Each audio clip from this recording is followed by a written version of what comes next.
ماہ محرم الحرام یہ حرمت والے مہینوں میں سے ایک ہے، اور اس کی حرمت، اس کی عزت، اس کی توقیر اسی دن سے ہے جس دن اللہ رب العزت نے زمین و آسمان کو پیدا فرمایا۔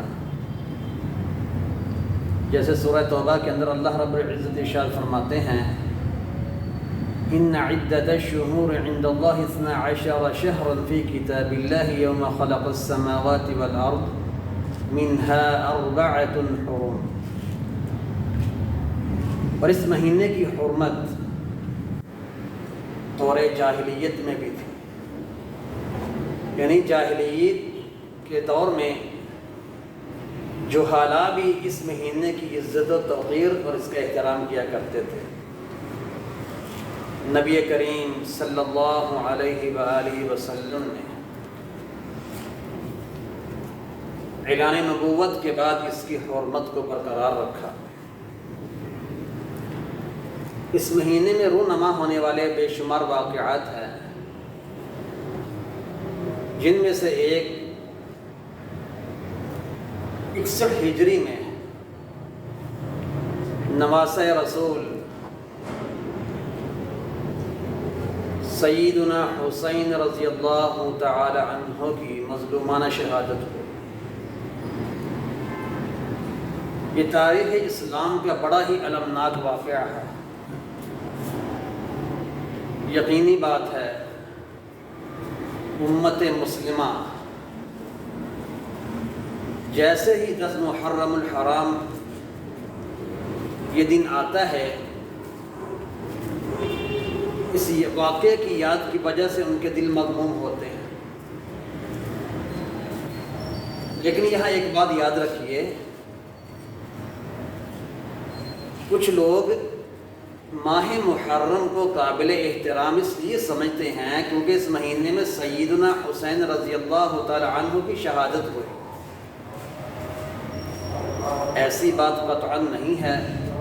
دین اسلام نبی کریم صلی اللہ علیہ وآلہ وسلم کی زندگی میں مکمل ہو چکا تھا، اور سیدنا حسین رضی اللہ تعالی عنہ کی شہادت آپ علیہ الصلاۃ والسلام کی 50 سال بعد ہوئی۔ دین پہلے مکمل ہو چکا، اس کی حرمت پہلے کی تھی، تو لوگوں نے یہ نظریہ اور سوچ بنا لیا کہ شاید سیدنا حسین رضی اللہ تعالی عنہ کی شہادت کی وجہ سے یہ مہینہ قابل احترام ہے۔ اس نظریے اور سوچ کی وجہ سے مسلمانوں کے اندر بہت سی خرافات ہیں، بدعات ہیں۔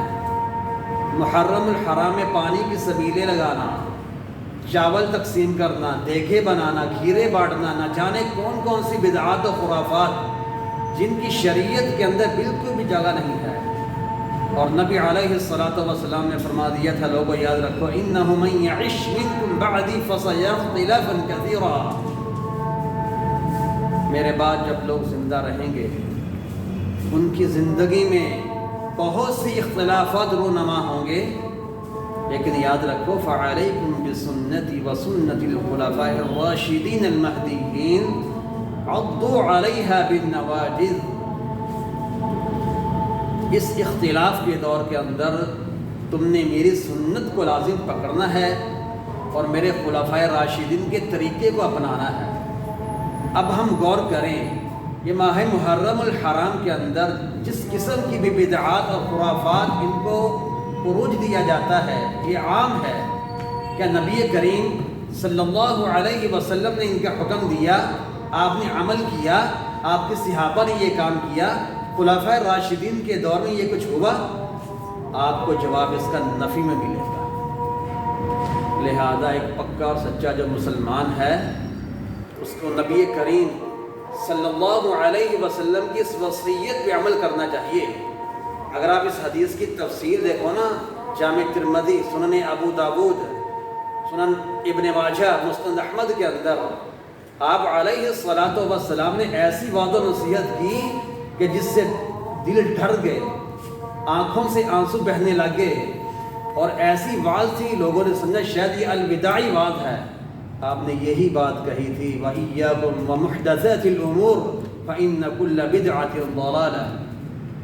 آپ علیہ الصلاۃ والسلام نے جہاں اپنی سنت اور خلفاء راشدین کی سنت کو مضبوطی سے تھامنے کا حکم دیا، آپ نے یہ بات بھی ارشاد فرمائی دین کے اندر بہت سی نئی نئی چیزیں شامل کی جائیں گی، ان سے بچ کے رہنا۔ فَإِنَّ كُلَّ بِدْعَةٍ ضَلَالَةٍ، یہ کیونکہ گمراہی ہے۔ اور دوسری روایت کے اندر آپ کے الفاظ ہیں وَكُلَّ ضَلَالَةٍ فِي النَّارِ، ہر گمراہی آگ میں لے جائے گی۔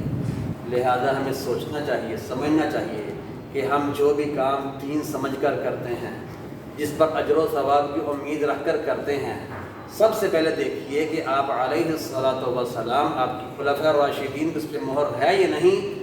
اگر ہے تو فبیہا، اگر نہیں تو یاد رکھیے یہ بدعت ہے اور اس دین اسلام کے اندر اس کی گنجائش بالکل موجود نہیں ہے۔ اللہ رب العزت ہمیں سمجھنے کی توفیق عطا فرمائے۔